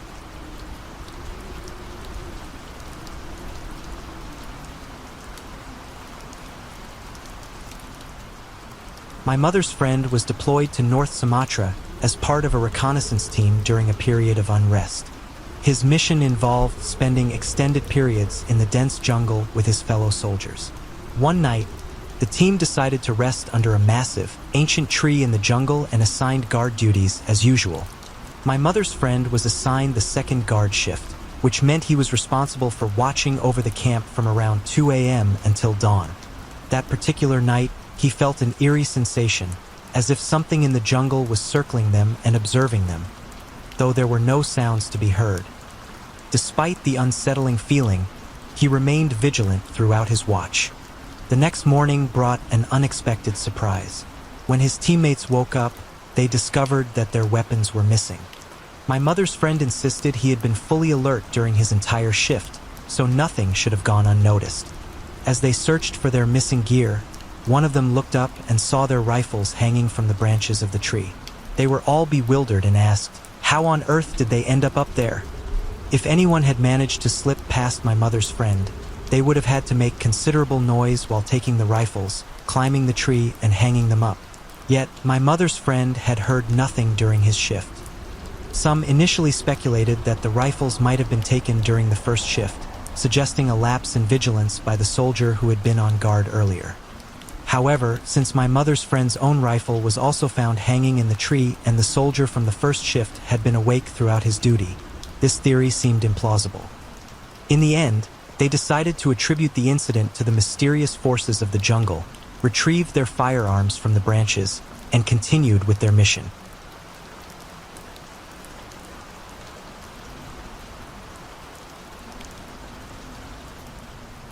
This incident took place a few years ago in Riverside.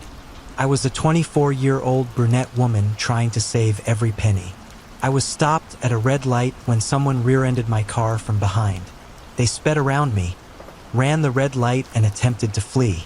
I knew from work that any accident had to be reported immediately or we'd face serious consequences. So I decided to follow the person, and they eventually pulled into a dimly lit parking lot just before the highway. It was 11 at night and the area was poorly illuminated. I stayed in my car, explained the situation to the 911 operator, and waited. A woman emerged from the driver's side and a man got out from the passenger side. They approached my driver's side door and started talking to me.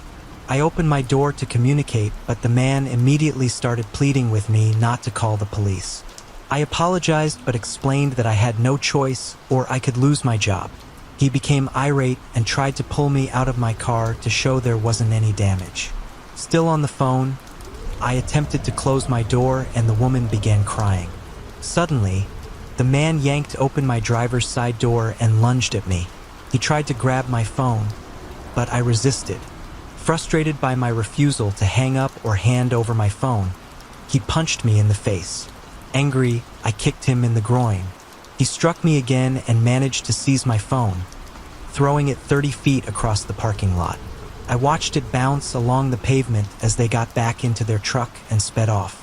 I retrieved my phone, which was still functioning and not broken, and called 911 again. I reached the same operator. I reported the assault and she dispatched both the police and an ambulance despite my protests.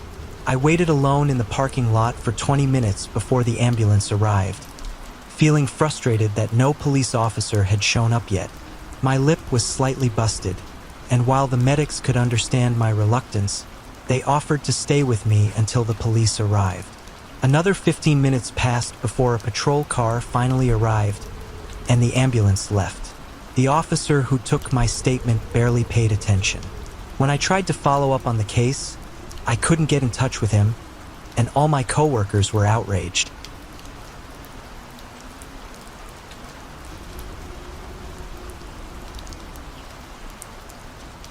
I once got chased by a car like you see in the movies. I was a 19-year-old student when this incident occurred.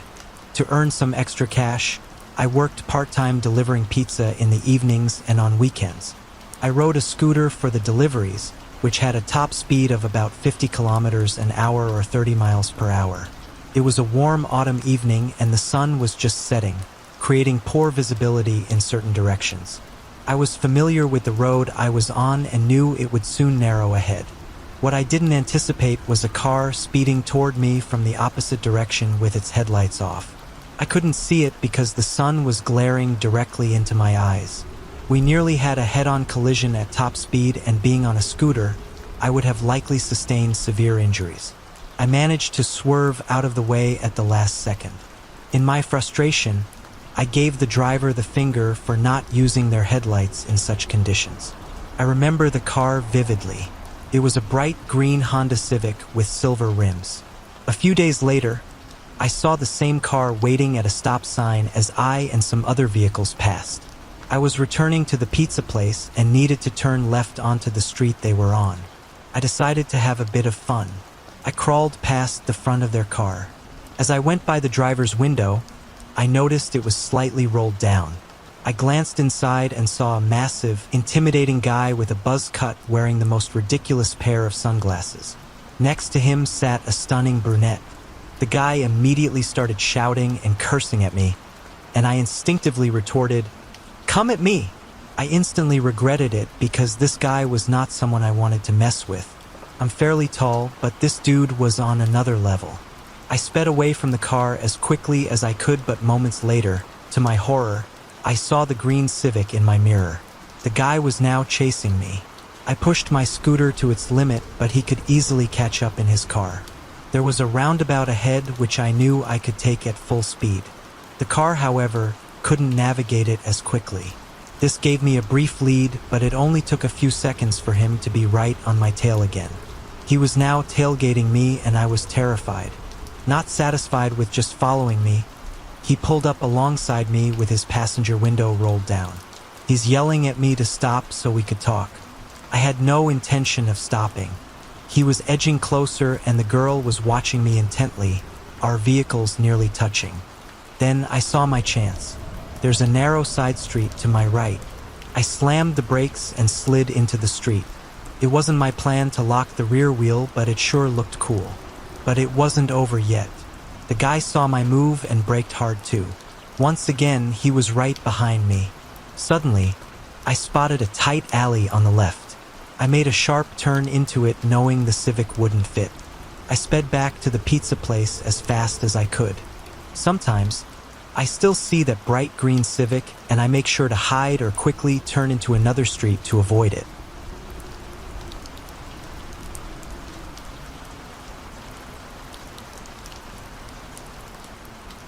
I went to pick up a pizza from a local shop, and I've got an address that included the street name and instructions to deliver it to the door.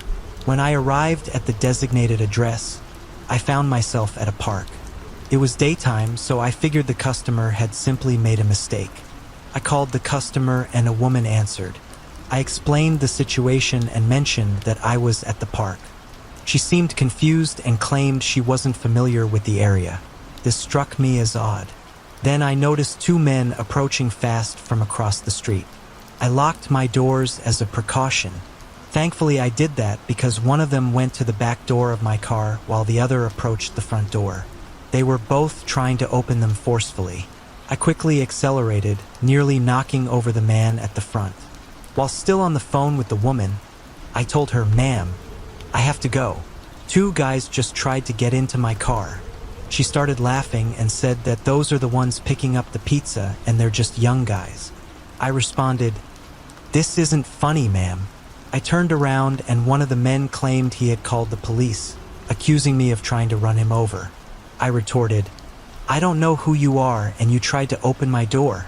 He insisted that the app says you were supposed to deliver to the park. I argued that that was impossible as he didn't place the order. The police arrived and fortunately saw through the men's story. The officers agreed that I had felt my life was threatened. Despite one man's claim about his app, mine clearly stated the address and to deliver to the door. The police provided me with a case number, just in case the men decided to pursue the matter. The officer reassured me, saying he doubted they would, and advised me to go about my day.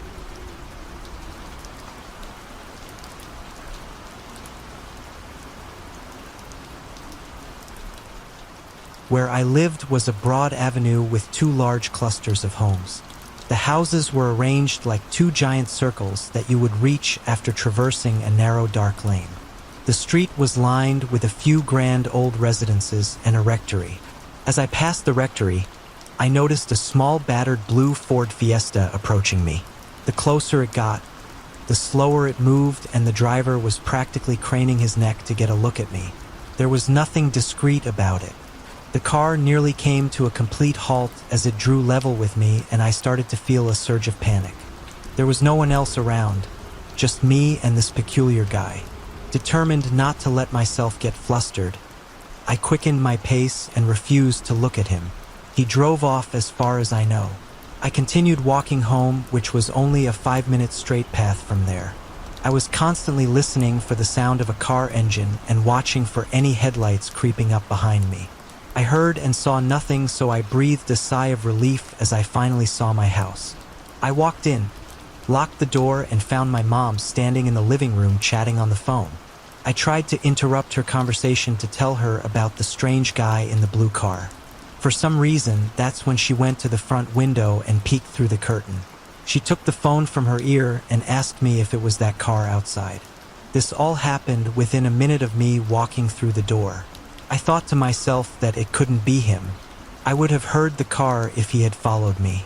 Before I even had a chance to look for myself, there was a knock at the front door. I went to answer it, only opening it a few inches, and there stood the guy. He was empty-handed and wearing a baseball cap. It was the same guy and the same car. I was shocked, but I tried to hide it. I asked, "How can I help you?" He asked me, "Did you order a pizza?"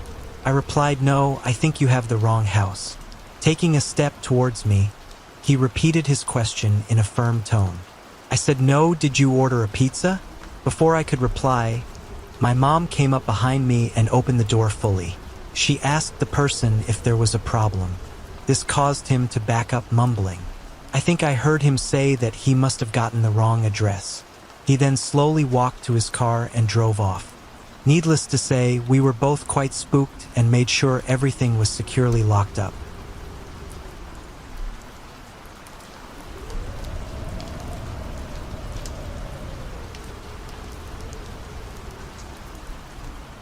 It was February 14th, 20 years ago. I had a delivery to make to the rougher part of town. I got out of my car and went around to the passenger side to retrieve the bag of pizzas. As I was standing up, a sudden flash of light blinded me and a ringing filled my ears. For a moment, My balance faltered and I had to steady myself against the car to avoid falling. That's when the pain hit and I heard the sound of shattering glass. I realized that someone had just smashed a bottle over my head. Now, let me tell you a bit about myself back then. I was what folks called a country boy. I grew up on a small farm and had my fair share of injuries from various misadventures, accidents, and just plain bad luck. I'd been kicked by horses, fallen off roofs while repairing them, you name it. As a result, I had developed quite a high tolerance for pain. Son of a gun! I yelled as I pushed myself up and turned to face my attacker. He must have thought I'd be easier to handle because he quickly snatched the bag out of my hand and bolted. I considered chasing him, but then felt the warm trickle of blood running down my neck and back. I decided it wasn't worth it and I sat down for a moment to collect myself. One of the neighbors must have heard the commotion because she came out to check on me. She called the police and an ambulance and I waited there until they arrived. So, I ended up spending Valentine's Day evening in the hospital, getting shards of glass removed from the back of my head. I had to miss out on the plans I'd made with my fiancée.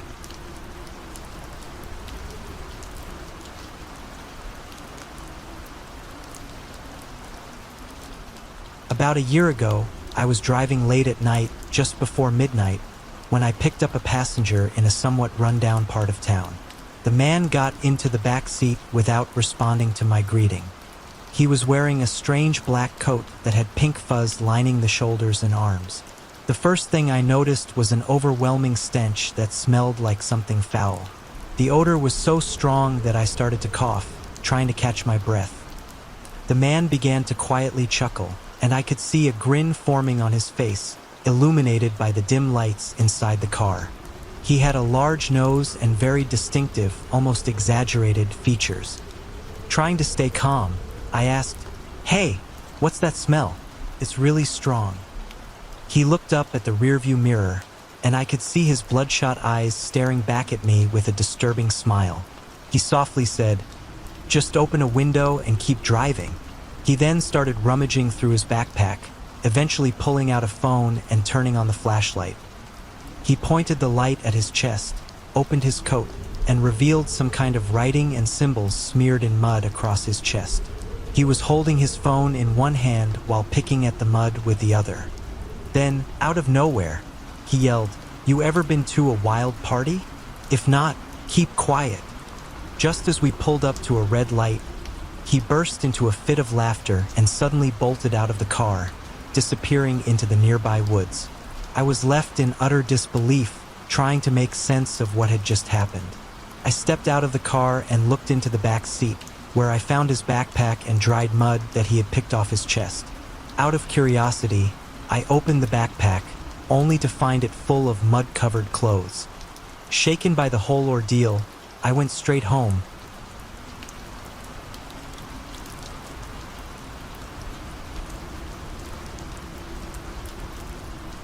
Two years ago, when I was in a relationship and didn't yet have a driver's license, I relied on Uber for transportation whenever walking or biking wasn't an option. One evening, after spending some time studying biochemistry at my university's library, I decided to grab some food and coffee. I ordered an Uber to take me to a downtown Starbucks and then back to the library. My first driver was professional and courteous, and I had never encountered any issues with Uber drivers until this particular ride. I had previously ridden with this driver and had no reason to expect anything out of the ordinary. Upon entering his car, he requested that I sit in the front seat, which was fine with me. As we started our journey back to the library, the conversation began with casual small talk. It took an unexpected turn when he asked if I was married. I replied that I wasn't and mentioned that I had a boyfriend. He then inquired if we were planning to get married, to which I explained that it was too early in our relationship to discuss marriage, as we had only been dating for about 4.5 months. We ended things in late November. The conversation soon shifted to whether I wanted children. At 21 and focused on my academic career in chemistry, I had no plans for children. I informed him of my stance, and he persistently tried to persuade me otherwise. Each of his arguments was met with my firm refusal. As we approached the library, he made an alarming comment. "If I were your boyfriend, I would make you have a baby." This remark immediately set off alarm bells in my mind. I was deeply uncomfortable and wanted to end the ride as soon as possible. Just before turning into the roundabout leading to the library, he asked me about my birth control method. This question only heightened my anxiety. I told him I wasn't willing to discuss that with him and emphasized that only my boyfriend, my best friend, and my doctor were privy to such information. I quickly exited the car and relayed the incident to my then-boyfriend, who advised me to report the driver immediately. He assured me that such behavior was highly unprofessional and that Uber would take appropriate action. After expressing my concerns about the next passenger who might face a similar situation, I submitted the report to Uber. Later that night, or rather early the next morning as I tend to stay up late, I received a notification from Uber confirming that they had addressed the situation.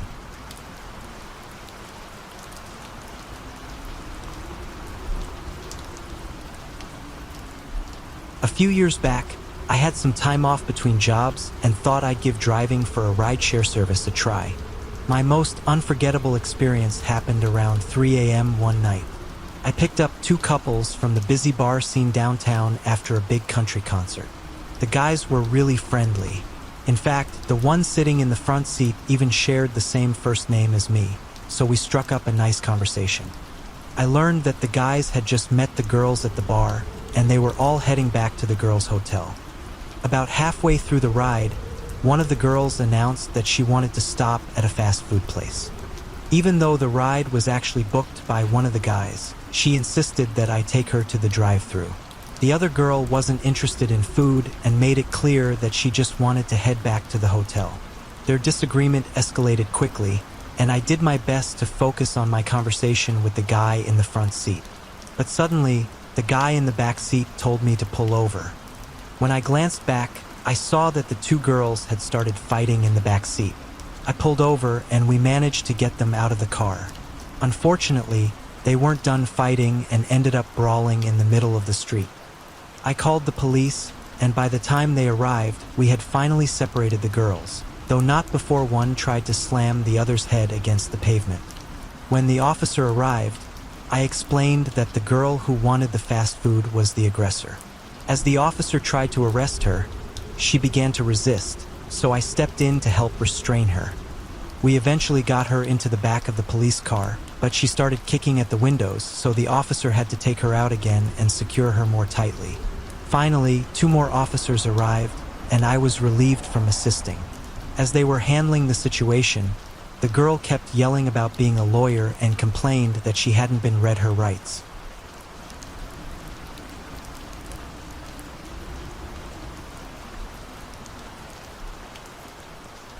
I had just finished my shift as a receptionist at a gym. Being the person who opens up, I was there from 4:30 a.m. until about 11 a.m. Since I hadn't managed to get any sleep the night before, I decided to call an Uber to get home quickly. As soon as I got into the car, the driver noticed my uniform and began asking about my job, my boss, my colleagues, and the customers. He seemed particularly interested in whether the men I worked with were attractive. I'm usually okay with small talk during Uber rides, but his persistent questioning was over the top. He then suggested that I should use my appearance to get a promotion by flirting with my boss. He made comments like, "Just promise you'll do whatever it takes if he offers you a raise, and men like that will do anything for a woman who smiles at them." I grimaced and told him I wasn't interested in such an approach, trying to steer the conversation away. He responded, "You don't actually have to go that far. Just get the raise, and if he makes a move, threaten to report him to HR." Despite my repeated refusals and discomfort with the conversation, he continued insisting that it was the only way to get ahead compared to other female colleagues, and that I should leverage societal advantages. At that point, I was thoroughly frustrated but still far from home, so I decided to stop engaging with him. He then said, "Oh, I see you're the good girl type, waiting for Prince Charming to come along and propose." I remained silent. I prefer not to argue with someone I'll never see again.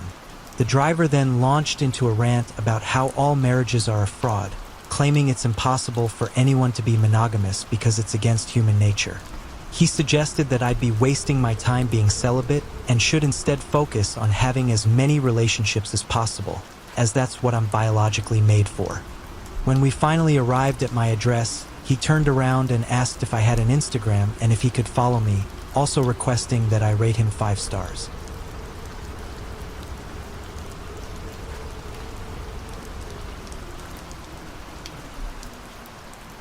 This took place in December a few years ago.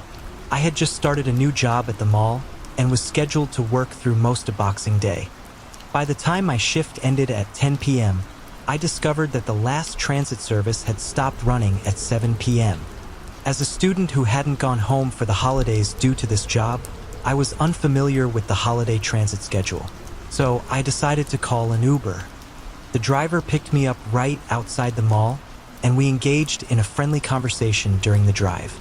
He learned about my work and that I was living alone temporarily because my roommates had gone back to their hometowns. The next day, around 6 p.m., I was at work when the same driver walked into the store. He tried to chat with me, but I had to focus on my tasks and politely declined his offer to hang out later. He left shortly after. When my shift ended at 10 p.m., I left the store with plans to take transit home. As soon as I stepped outside, the driver pulled up next to me and offered me a free ride home. Despite my repeated refusals, he insisted it was on the house. I chose to walk away and took a bus home instead. I was quite unsettled by the fact that he had waited 3 hours outside my workplace to offer me a ride. I reported the incident to Uber, who responded by suspending the driver, issuing a full refund, and providing me with a police report link if I chose to file a formal complaint. In hindsight, I regretted sharing personal information with a stranger.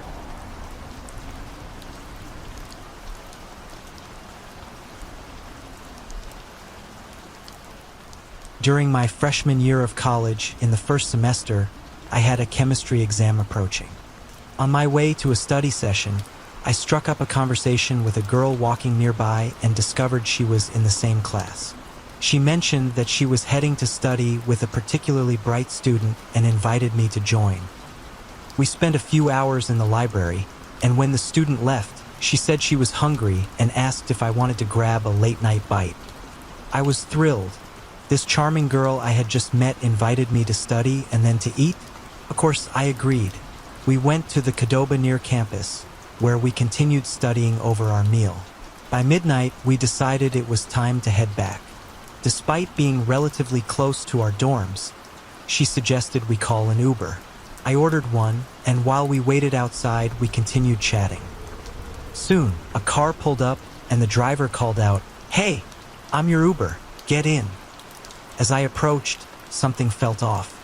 The car was a beat-up white sedan, and the driver's demeanor was unsettling. I didn't want to judge too quickly, but he seemed like the kind of person you'd find hanging around sketchy parts of town.